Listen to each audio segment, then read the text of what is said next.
Greetings, time travelers. Welcome back to the Prologue World for a very special episode today. Today I'm going to do the world tour. Finally, the much-awaited 100-day world tour of the Prologue World. The first 100-day world tour on the Proudly Ignorant channel. And I got a lot of ground to cover. I'm going to do it in my traditional format of trying to do this all in one take, because we do not edit anything here on the Proudly Ignorant channel. Meaning just I'm the only one doing this. There's no we. Me and the audience, and the listeners, and the viewers. So yeah, this is I got a little house. I literally get to record this on Christmas today. Season's greetings. It is, it's literally the 25th of December, 2024. In a great moment of synchronicity, mystical synchronicity, that I get to do this on freaking Christmas. But I should probably start the tour from outside of the house, right? This is the little house that I built, essentially. This is the only structure that I've managed to build in my 100 days so far in this hardcore-ish world tour series. Yeah, I really wanted to. The reason it took so long before I got to the first 100-day world tour was because I really wanted to fulfill the 100-day hardcore mode challenge, I guess. Even though I'm not really playing in a very challenging manner, I play in a very casual manner of I just kind of like I do very simple things. I'm not trying to. I haven't made it to the Nether yet. Things like that, right? So I don't even have an enchanting table. All right, well, let's just take this slow. Let's just start with the house, and I'll try to sort of gradually just talk about everything. I'll try to make the pitch for the channel overall and what I'm trying to do with this channel, since I do anticipate that perhaps this probably will reach a lot of new viewers, because I know the 100-day world tours is like a popular format, I suppose. Let me just kill the spider real quick. It's scaring me a little bit, making me uncomfortable. So yeah, I think I need to eat too. Yeah, but yeah, here it is. This is the only structure that I actually build in my first 100 days. So the way that I play, I don't really. I'm trying to just capture the common casual experience of playing Minecraft. I'm not really trying to shoot for getting to winning the game as soon as I can. And I actually decided to just keep playing in this one even after I died. I ended up dying on day 85, and I built the obelisk there. That obelisk commemorates my first death in this not hardcore mode anymore world. Now it's just survival mode with the angry hearts. See, I still got the angry hearts happening, because I do like to. I want to preserve the sensation of trying to keep life precious and trying to not die a second time now. So the objective now I'm going to challenge myself to just not die a second time, but I'm going to just keep playing. I mean, I basically what I did is I cheated with the open to LAN exploit, where you can open the game to LAN and then switch to creative mode and then switch back to survival mode and then take it back out of LAN, and it's as if you never died. So that's what I did. Now I get to just keep playing it as if I never died, although I know that I did die, and it's all recorded too. Like this entire world, you can watch the full process of leading up to this moment of what I did. I recorded all of it with commentary while I was explaining what I was doing. I built this house, and I built a sheep farm, a very elaborate, fenced-off little area over here. But all right, I'm getting ahead of myself. I still haven't said anything about the freaking house. I need to actually do the house tour first, and then I'll go show you guys the very fancy sheep farm. All right, so casual hardcore Minecraft. Here we go. Not hardcore anymore. Fake hardcore Minecraft. So this is it. This is basically what I've managed to accomplish in my 100 days of Minecraft so far. I built a little starter house. Now, I highly recommend building a small house as your initial starter house. A very common problem I was running into doing this was I would start on something too elaborate for a starter house, and then it gets a little discouraging to feel like it's taking you longer than expected, which as it typically does. So I wanted to make sure to make the starter house very small. It's essentially a tiny house that's essentially just big enough to get me going. It has everything I need to, for a shelter. It's basically a tiny house, a tiny shelter. All I have in it is just some storage chests. Artem's first house. My name is Artem. Hello, and yeah, I got it built by day 40. A pretty long time ago now, because I took a 3-month break from doing this after I died, because I was very disheartened. But then I decided to return to this. Anyways, I'll talk about that a little later. Let me actually talk about the house, since I'm in here. So here we go. This is the inside of the house, and this is basically all I got going on. I only have one furnace, because I had a second furnace going over here, but I don't like it when the textures of things meet in like a corner. So like if I had the second furnace over here, the corner over here, the textures would kind of just meet in just a tiny dot right in the center of the screen. I can't stand that. I call them the auspicious corners effect. So I try to avoid doing that as much as I can. So that's why I only have one furnace. But it's basically the bare bones minimum in this place. I mean, just to go through the inventory, I guess this is interesting for me. So I got the dirt chest up here where it's just nothing but dirt, and then over here I think this is my cobblestone chest, which is completely empty. I'm out of cobblestone, guys. Because I haven't really done much cave exploration at all. I gathered my initial cobblestone from the top of the mountain. I spawned next to a very tall stony mountain. There it is. That is the peak of the Mount Patience, as I called it. And I got my initial iron and my initial stone from up on the mountain. And then I used up a good chunk of it to build the obelisk. So now I'm down to literally just the 5 cobblestone left in my inventory. The next thing I'm going to need to do is go back to the mountain and get some more cobblestone. I really need freaking cobblestone. And this is basically all I got. As in terms of drops, I killed lots of zombies. I got a copper ingot from the drowns that I killed. And yeah, there's just not much at all. I have a spare stone axe over here. I'm going to grab that. I'm going to take advantage of that. I could combine these two. Now that I'm short on cobblestone. And then I think over here there's a little bit of iron left. And I think over here I got the building stuff, building materials. And I chopped lots of trees. I got lots of birch logs over here, and I got the oak logs over here. This is how many trees I killed.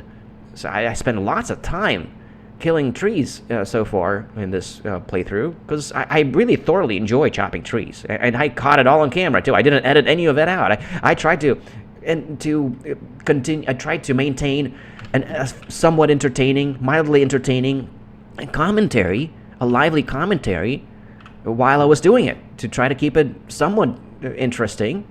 So, but lots of trees were chopped, which was a great opportunity for me to do my lively commentary. So yeah, this channel is very much about the commentary as it is about trying to capture the common experience of playing Minecraft. So if you haven't noticed, it's a monotone build. It's completely, the entire house is basically made out of oak planks and some cobblestone for the chimney. I got a nice chimney effect. I got a nice little, I got the smoke coming out of the top with the fireplace, the campfire at the top. And I really like the continuity mod. I use the continuity mod, which is completely indispensable to me for the Windows. I can't stand the default vanilla squares everywhere Windows. In the Windows, I don't understand how anybody plays like that. If you switch over to the continuity mod, and I know Optifine also does this, but I do not use Optifine because I like Sodium, because I use Fabric API and Sodium, because Sodium is a superior utility optimizer than Optifine, and it enables you to use other mods, which I do use. I use the FreeCam mod to be able to do this. Whee! See, I can fly around without an Elantra, because I can just use the FreeCam mod, because I don't consider this cheating. But so far, I haven't really been going through the ground for the X-ray effect in this playthrough. I did fly around a good bit, and kind of cheated to explore these caves a little bit, one time. But I really don't even remember what's down there very much. I haven't explored any of the caves yet. That's to come. That's to come in the next 100 days. So yeah, back to the house tour. I really like this design where I use lots of glass to keep a very open space. And the top floor, I really like this design of having just a patio on the roof. And I use the full glass blocks as the roof top, because I really like this effect where you can sort of, when it rains, it's really cool. It feels really cozy in the bedroom, because you see the raindrops just falling down on the roof, and you get to see the stars, the sun and the moon and the stars overhead as you sleep, and you get to enjoy this beautiful sunset. I mean, this is just a regular window, but the rooftop, the glass rooftop, I basically always do this now. This is kind of my traditional building style, where I do these glass rooftops for the top floor of the builds. It's rare now that I actually build a roof, like the regular triangle shaped roof out of stairs. Although I still do that sometimes, but I haven't done this in this playthrough, definitely. But yeah, and I got a little some flowers over here to make it a little nice, to add a little bit of beautification. But just very simple things, right? I don't do any texturing. I can't stand to do texturing. In fact, I kind of very impolitely call it a fake trend. I think that most people don't actually play that way, and I think that it's a YouTuber kind of thing. I think people that like to make impressive things on YouTube to capture as many views as they can get do the texturing, and then that's it. And then people that actually just play Minecraft casually probably mostly don't do that very much, or they do very basic texturing, like they use cobblestone with stone bricks. You know, they don't go to collect all of the variety of different materials available and then texture, granite with brick, or stuff like that. That's hard. So I don't really do that, and I don't care to do that. I don't think it really looks all that great. Not from up close. It makes for wonderful thumbnails. I think that from afar, the textured builds kind of look flashy, and they look very sophisticated. But I don't think anybody really plays that way. And I just wanted to demonstrate this is entirely doable, and it doesn't look bad. It's a clean, beautiful build. I really like how it turned out.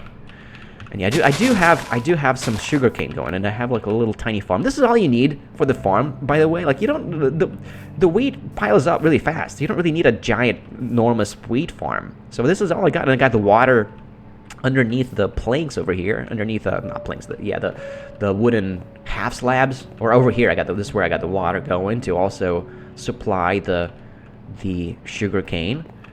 And yeah, I got a head start on the sugarcane, although I don't have a cow farm yet. I don't even have a cow farm. Why is there a torch over there? Did I break a torch accidentally? I don't know where the torch was that I accidentally broke. Over here? Was it over here? I'm not sure. I accidentally broke a torch somewhere. Was it in the middle? Oh, it was in the... I broke a torch going along, trying to collect the sugarcane. 3, 4, 5, right here. This is where it was. But yeah, everything is very symmetrical with this house. It's an 11... This is 11 blocks wide, or long, I guess, by 14 blocks wide, I think, including the farm for the footprint, and then the footprint of the house itself is only 7 by 11. And the concept, the way that I built the house, I tried to build the simplest, smallest house I could imagine that was also not too cramped.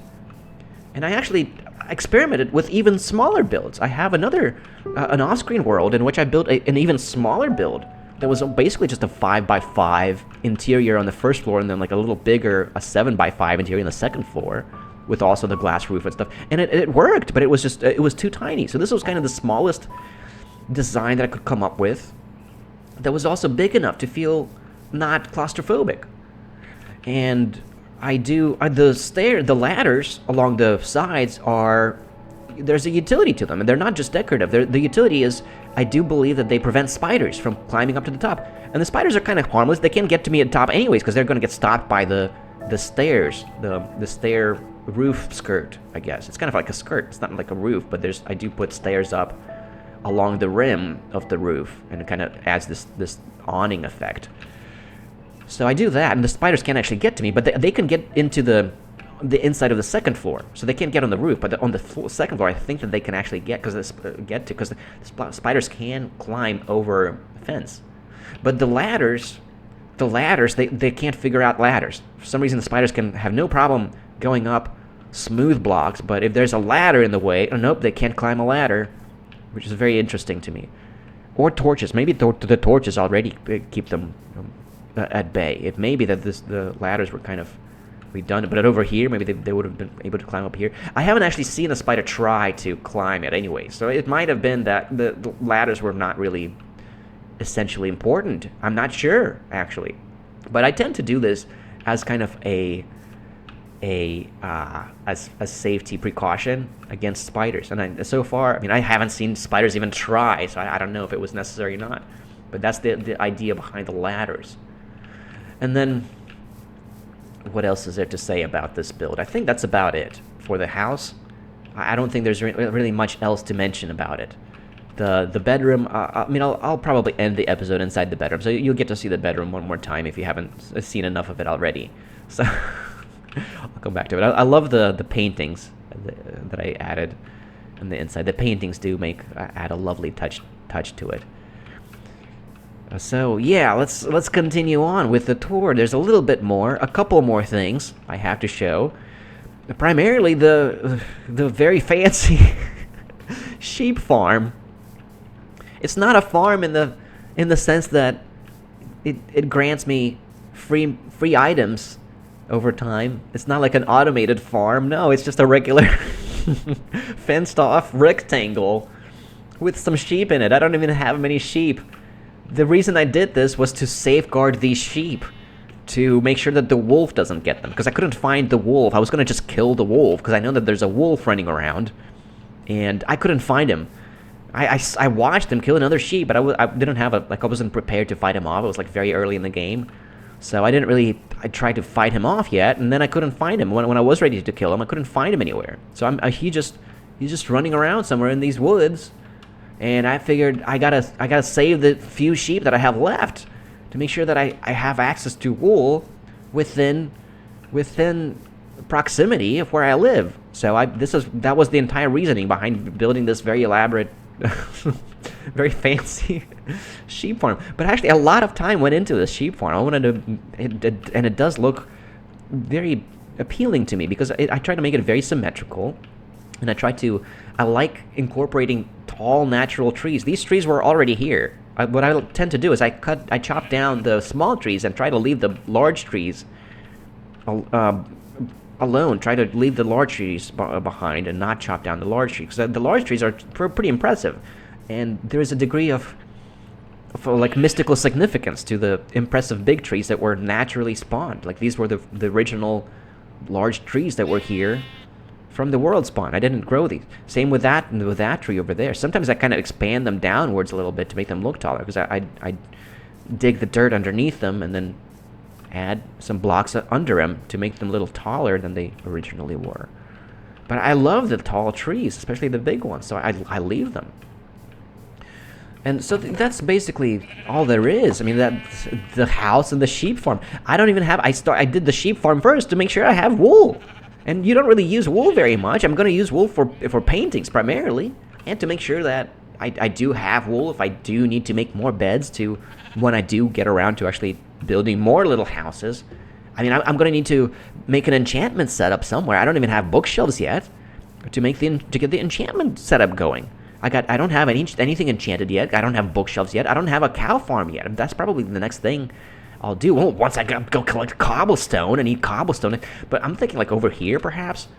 Like I'll sort of do a retaining wall over there to carve this down a little bit, and perhaps build the cow farm over here. That's kind of my preliminary thoughts about that. I'm going to need to think about where exactly I want the cow farm built. I guess one thing I need to mention while I'm here is this thing. This thing is a cornerstone. And I am very fond of building these things. And what they are is, they mark the corners of maps. So if I was to make a map, and I don't have any maps built yet because I don't have any cow skins to make the maps. I think you need cow skins and sticks. So I think I might have a one or two, but you need magnets. You need redstone. I haven't gotten to the caves yet to collect any redstone. I don't have redstone to make the compasses you need for the maps. So I still don't have maps. So I don't actually have any maps to demonstrate this, but these cornerstones will mark the corners. They will show up in the corners of the maps. They're in the precise location, and these are the 448 and 64 is the intersection point of some maps. If I was to make a map right here, this corner would be in the top left corner of the map. You would see a little orange wood-colored dot there, pixel on the map, and that pixel would be in the top right corner of the map that I would make from here, and in the bottom right corner in the map here, and the bottom left corner from over here if I was to make a map there. And the reason I like to build them is they kind of frame the area that I work with. I really like how they add a sense of, they make it easy to keep yourself oriented in the game and kind of frame the area that you're working with, that you regard as yours. It kind of lays a sense of claim to the land that you regard as, well, this is my territory that I have claimed, that I'm going to be building in. So, and I only have 7 of these so far in this world. I think there's one up here, and I'm going to be building more of them once I get back into moving forward with this playthrough. To get to day 200, I'm going to be building more of them. I kind of want a torch up here. That's a better spot in the middle there, in between the blocks. Yeah, that's a good spot for a torch. And I guess I'll sleep here. Well, I still got a little bit of sunlight left. I wanted to get to the cornerstone up here. There's a cornerstone up here. I know there's a cornerstone. Another torch up here. There's a cornerstone up here somewhere. There it is. It's up there. Will I get to the top of the mountain before it's dark? I think I will. I think I got just enough time to get to the top, to get to that cornerstone, to show that one, and to show the mountain a little bit, I guess. But here's the other cornerstone. These bigger ones, I build them a little bigger in places where, let's just sleep real quick to make sure I don't get mobbed by the mobs. These bigger 4x4 cornerstones I build in the intersections of level 1 maps. So, because the 2x2 cornerstones, that pixel isn't going to show up on the level 1 maps. It'll show up on the level 0 maps, the 128 blocks by 128 block maps, but the level 1 maps, these are going to be 256 by 256 maps, and they're going to make pixels out of 2x2 squares on the ground. So that's why you need a 2x2 square on each side of the intersection point, and that's how you end up with a 4x4 cornerstone. And then I don't really go bigger than this. Technically, for the level 2 map, you would need an 8x8 cornerstone, and then for a level 3 map, you would need a 16x16 cornerstone. And those are just too big. I just don't go that. I just don't make them any bigger than 4x4. At least not for now. Not initially. Perhaps later on, much later on in the gameplay, in the playthrough, perhaps I will. But for now, this is as big as I make them to be. So there's this one. I think I build another one that's like further down. I kind of want to surround the mountain in cornerstones, and perhaps the next build is probably going to be on the mountain somewhere. I'm not sure. Well, I need to build a cow farm. I need to do that first. Then I'm probably going to make more cornerstones. I'm going to surround the mountain in cornerstones. And then the enchanting setup, perhaps I'll build an enchanting tower on the peak of the mountain. Perhaps. So that's very preliminary plans. I don't know. Don't quote me on this. I still haven't made my final decision about that. But yeah, I guess I'll go up to the top of the mountain real quick, show you guys what it looks like. The mountain is very impressive. Ooh, an Enderman must have left this over here. This is the mountaintop. It's this side of it is below the clouds, but that side, that peak, and maybe that peak as well. I definitely know this peak goes above the clouds. I think there's a significant precipice there on top of the mountain that I can build stuff on. And I haven't done that yet because I anticipate that this will take me some time, and I wanted to get a small starter house built first. So that's why I didn't just go for building a starter house on top the peak, like I did in the Uncertain World, which I kind of dove into another hardcore mode series before deciding to actually just return to this world. But that's kind of I don't want to get sidetracked trying to explain that right now. So actually, I might talk about that a little at the end of the world tour. Let me just complete the world tour. There's a couple more things I wanted to show. I wanted to get to the starter area there, and I wanted to show the death obelisk, the first death obelisk, and talk about that a little bit before bringing this world tour to a close. But yeah, this mountain is amazing, and I was very happy with this mountain. And I kind of figured that I'm not going to be able to part with this world after I die. I really wanted to. The reason I took so long getting to my first 100-day world tour was because I really wanted to get to day 100 in hardcore mode and then do a 100-day world tour. And I just kept failing to do that. I ended up dying over and over. This world was my 6th attempt at trying to survive to day 100 in hardcore mode. And to be fair, on 2 of the attempts, I didn't actually die. I kind of just gave up on those worlds and started over. So I have 4 videos in which I died. I have 4 death videos in which you can watch me die in hardcore mode, lose hardcore mode. But then I kind of wanted to just keep playing this world because I was getting tired of just starting over and getting eager to continue playing past day 100. So that's kind of what I want to do now with this world. And so yeah, I spent a lot of time building a pathway. I wanted a nice pathway from the starter house to the starting area. The spawn area is over there. And I kind of wanted to be able to go back and forth because I do intend to spend more time in the spawn area and perhaps build a little house in the spawn area as well. But that place over here struck me as the better location for a starter house, primarily because of the sunset views, because I'm very fond of being able to watch the sunset as I go to sleep. So I kind of wanted to build a starter house right where I would have a good view of the sunset. So that's why I chose this spot in particular for the starter house. But I do want to build something also in the starter area. I'm just not going to have as good of a view of the sunset. And you can watch me spend an entire episode just wandering around trying to figure out where the heck I'm going to build a starter house at. It took me a while to get to that decision to build it there. It was a very difficult decision to make. So yeah, and I took a few days to sort of flatten this area out and build these staircases. I wanted to have an easy, safe pathway from the starter house. Speaking of safe, I don't know where that zombie sound is coming from. This area is not entirely safe because this isn't lit up there, so it's not safe to wander around at night because you're definitely still in danger from creepers and other mobs trying to sneak up on you from the top there, and perhaps coming out of this cave. I haven't really lit this cave up at all. I haven't explored the caves yet at all. 100 days into this world, still haven't explored the caves at all. Let alone the nether, let alone the end. I still haven't explored caves yet. How's that for casual gameplay?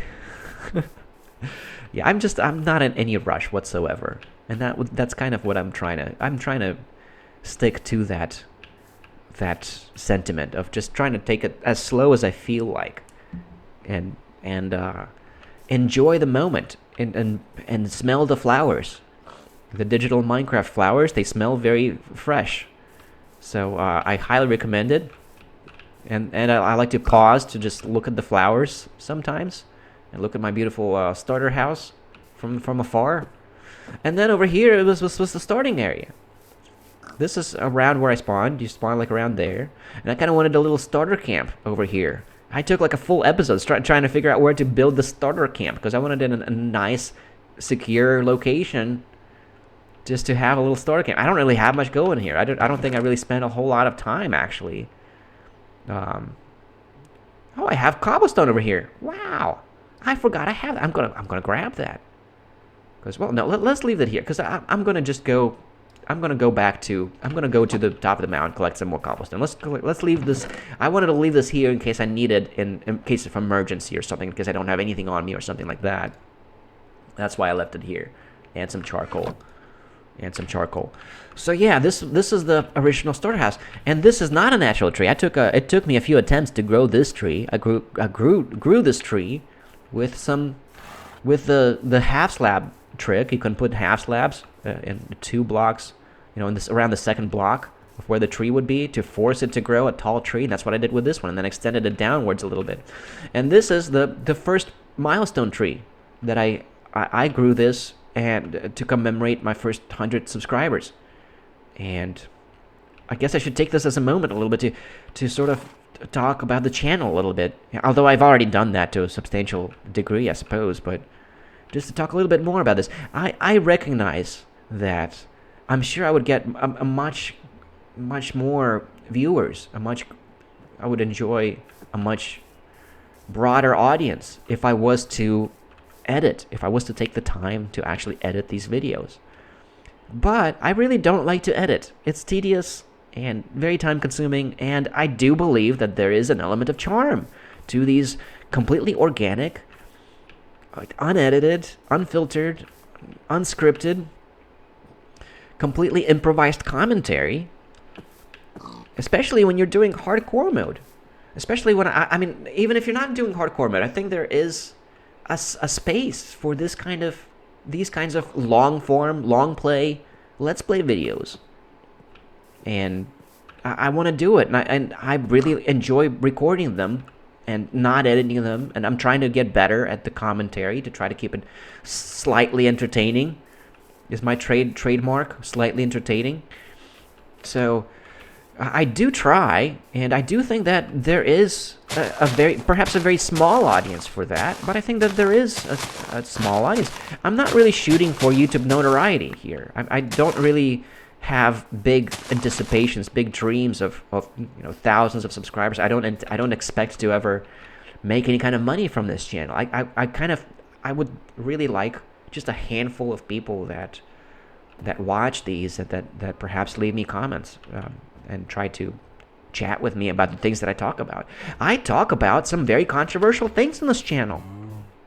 I do commonly express some perhaps anti-religious sentiment, although I am respectful of religion. I don't consider it to be completely ridiculous or anything like that. I think that religion is entirely respectable, and I consider my agnosticism to be a charitable agnosticism, in the sense that I believe it's more likely than not that there is something supernatural going on.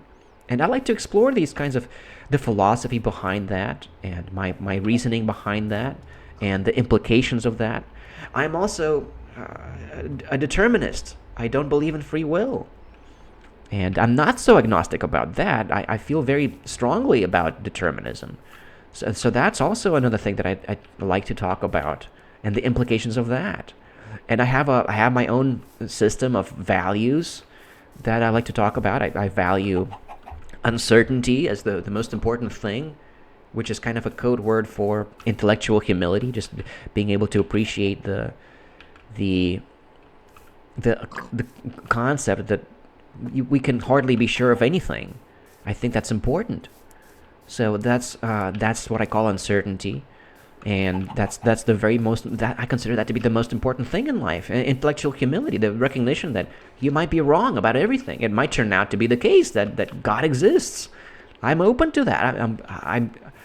I am charitably agnostic, as I like to say.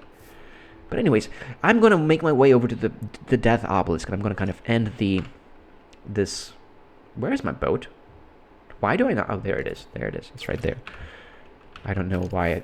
Well, it's normally I have a bucket of water in that spot. I don't know. That's a tangent. I shouldn't mention that in this. See how I ramble? I kind of just ramble and just talk about whatever's on my mind and whatever's going through my head. Isn't that charming? I think that's charming. I think it's beautifully authentic. It's authentic and refreshing and organic and healthy for you. That's the nature of this content. It is a healthy and organic content. Slightly hardcore. It's not entirely hardcore anymore. Ooh, that doesn't look good. Let me fix that right now. I'm not sure why I left it like this. I don't think I intended to leave it like this. This is the spot where very unceremoniously I got killed by the drowns. I got ambushed by two drowns with tridents, and I just was not anticipating that, and I should have just swam away. I should have just swam as fast as I could. I probably would have managed to swim away, but instead I felt like I got kind of it felt like I wasn't swimming fast enough, and I tried to just get back to land, and I ended up just wobbling through the water way too slowly backwards, trying to protect myself from the tridents that they were throwing at me, until they broke my shield, and then I died right on the spot. And then I ended up coming back to the world. I decided I want to keep playing in this world, even though I died, even though it's not real hardcore mode anymore. So I came back to this world, but I wanted to take life very seriously. So I wanted to build an obelisk to commemorate my first death, just so that it's blatantly clear to me that this is no longer real hardcore mode. At this point, it is survival mode with angry hearts. But I am going to challenge myself to not die a second time. Now I'm on my second life, and if I do die a second time, well, I'm just going to build a second death obelisk. This was the first death obelisk, and that's the coordinates 20676. We're in the southeast over here, and I died on day 85. Rest in peace, real hardcore mode is what the sign says, because this is where real hardcore mode in this world came to an end in September. I took a 3-month break trying to figure out what I want to do next, trying to figure out if I even want to keep doing this channel, and I did. I decided I do want to keep doing this channel. Because I thoroughly enjoy doing this, even though my audience is barely existent. I don't really have any recurrent viewers so far. I haven't managed to retain an audience whatsoever yet in the almost a year of doing this, because it's too dull. This content is way too dull for most people. It's slow and boring. But I enjoy doing it, and I think that there is space in the Minecraft community for this kind of content with philosophically oriented commentary. I consider myself an amateur philosopher. I don't take myself very seriously at all. I call myself proudly ignorant. Very serious. I very like not. I don't mean that in a facetious or a sarcastic way. I really identify with that label, with being proudly ignorant, because I don't know shit, guys. This is not a serious philosophy channel. It's not a serious Minecraft channel, because I'm terrible at Minecraft, and I don't really know very much about philosophy. The level of philosophy that I involve myself with, it's kind of the purest form of philosophy, probably, as Socrates would say, probably, in which you basically just think for yourself first. I like to express my own thoughts, what I make of the world, of what I think, and that's kind of the level of philosophy at which I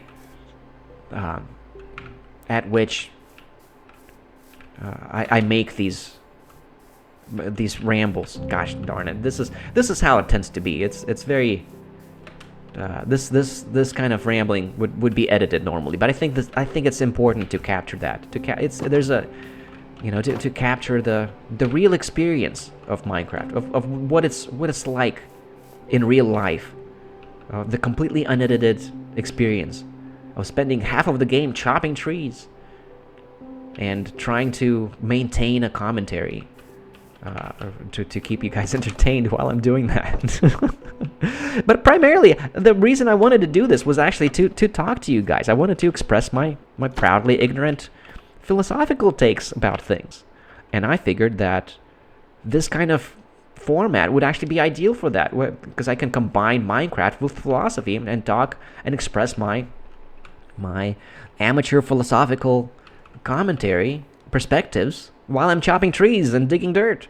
And that's kind of what I've been doing. The entire process of this world is fully recorded. You can watch all of it. You can watch from the beginning. You can watch this world. This is the Prologue World. I have a playlist of all of the episodes so far. So you're very welcome to watch through it and to hear me out, to hear out my proudly ignorant opinions. I talk about things like the determinism and my values and family, tribe revival, family tribe revival. It's my big solution to the crisis of the world. I talk about the point of life, the big questions of life. It's the kind of things that I like to talk about. So if you're into that kind of stuff, and if you're kind of find this to be strangely satisfying, I welcome you to this channel, and I hope to see you in the next episode. I'm just going to continue playing in this world now. I did briefly dip my toes in a brand new hardcore series, The Uncertain World, as I called it. Because I kind of wanted to, I really wanted to get to day 100 in hardcore mode, on camera. So, I decided to back out of it. I recorded 5 episodes of it and decided, you know what, I want to come back to this world, keep playing this world, because I actually want to go beyond day 100. I've had enough of this first 100-day world experience so far. I kind of want to go further now, even though it's not really hardcore mode. I decided I wanted to continue playing the Prologue World, the world before the beginning. I want to continue this series before making any more hardcore mode attempts. So that's the game plan for the next 30 episodes or so, 33 episodes to day 200. That's what I'm going to do. I also have 5, not just 1 or 2 or 3, 5 off-screen worlds to show to you guys that are also at day 100. Because I did this a whole bunch of time off camera, where I kept starting over. Not because I died. In those worlds, I haven't died yet. And I know it's a big ask to ask you guys to trust me that in these other worlds that I'm going to show you guys, I haven't died yet. Because they were off camera. I just played in hardcore mode and, on my own, off camera. And I started over multiple times, not because I died in them, but just because I wanted a fresh start. But I still didn't want to. It felt too attached to the previous worlds, all at the same time. So I ended up with a bunch of worlds that all are dear to me, that I still have, that are ready to be showcased. I brought them up to day 100 and not further because I wanted to record the world tour of those worlds to show you guys what I accomplished in my off-screen worlds. And I wanted to wait to do that until I actually had a 100-day world tour in hardcore mode, in a recorded series in hardcore mode, to actually demonstrate that I'm capable of surviving to day 100 in hardcore mode on camera. But I haven't managed to do that. So I've been continuing playing in other worlds, or starting over in new worlds, and not going beyond 100 days in my off-screen worlds. But now that I decided I'm going to just continue playing, I'm ready to show them to you guys. So there's actually going to be more 100-day world tours of worlds that I do not have the recorded gameplay from, that I just played off camera, off screen. So yeah, more world tours to come of how little you can find yourself having done in the first 100 days of Minecraft. If you're a casual player and you're not in any kind of rush whatsoever, this is what you end up with. You end up at a tiny starter house and a little farm and some sugarcane and wheat going on. And that's it. And some cornerstones. But I'm the only one in the world that does cornerstones. I'm pretty sure that's my trademark feature. I don't think anybody does that. I like to do it a lot, but that's kind of my own little thing. And with that, I really got to bring this to a close. I already went longer than I expected to. So I hope that this was mildly entertaining, and I hope to retain some viewers. I hope some of you will come back to continue watching, to see what I end up doing in the next 100 days, and to see where I go with this, and to see what I have to say to the world. And perhaps some of you will watch the episodes leading up to this. So I'm eager to see what the response will be. I really appreciate you guys. If anyone's still with me to the end of this episode. I really appreciate that. Let me know if you made it all the way to the end. I know it's a slow and tedious format, but I hope that some people do enjoy it anyways. I certainly do. All right, so with that, I'm going to let you guys go. And until next time, thank you very much for watching. And I hope you guys had a Merry Christmas. And I'll see you in the next one. All right, Chatelet, my fellows. Chatelet.